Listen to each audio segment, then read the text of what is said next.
Electronic voting machine यानी कि EVM, जिसे लेकर एक बार फिर सियासी घमासान शुरू हो चुका है।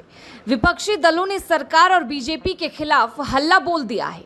सवाल पूछे जा रहे हैं कि क्या ईवीएम को वाकई हैक किया जा सकता है। दरअसल लोकसभा चुनाव के नतीजों के बाद इस बार ईवीएम पर सवाल उठाने वाला विपक्ष चुप बैठा था, लेकिन एक अखबार की रिपोर्ट ने शांत बैठे विपक्ष को सरकार को घेरने का एक और मौका दे दिया।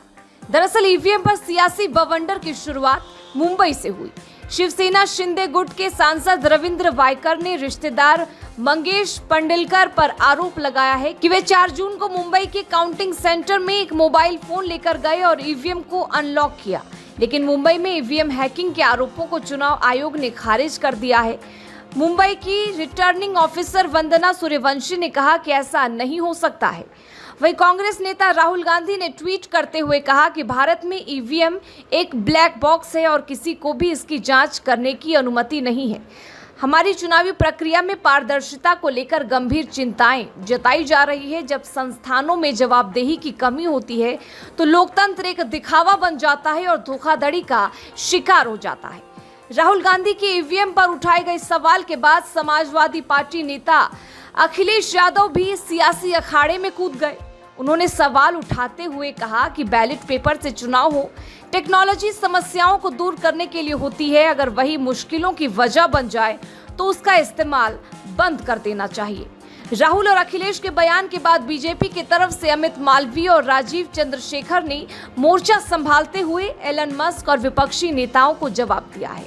अमित मालवीय ने कहा कि एलन मस्क या जिसे भी ऐसा लगता है कि ईवीएम को हैक किया जा सकता है, वो भारत के चुनाव आयोग के पास जाकर इस पर बात कर सकता है। वहीं राजीव चंद्रशेखर ने कहा कि ईवीएम सुरक्षित है और इसमें कोई गड़बड़ी नहीं है। चुनाव नतीजों के बाद लगता था कि विपक्ष को अब ईवीएम पर विश्वास हो गया है, लेकिन विपक्ष फिर से सवाल उठा रहा है।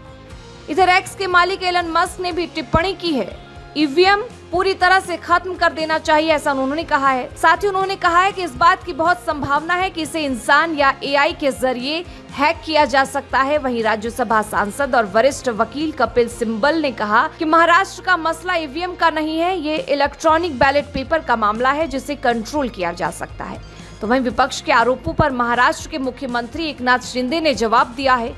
उन्होंने कहा है कि जहां महाविकास अघाड़ी की जीत हुई है वहां ईवीएम मशीन सही है। जब हार हो गई तब ईवीएम मशीन पर सवाल उठाना ये कैसी हरकत है। राहुल गांधी 2 जगह से जीते हैं, क्या वहां ईवीएम मशीन ठीक है? उन्हें कहना चाहिए ईवीएम मशीन सभी जगह खराब थी। मैं इस्तीफा देकर फिर से चुनाव लड़ता हूं।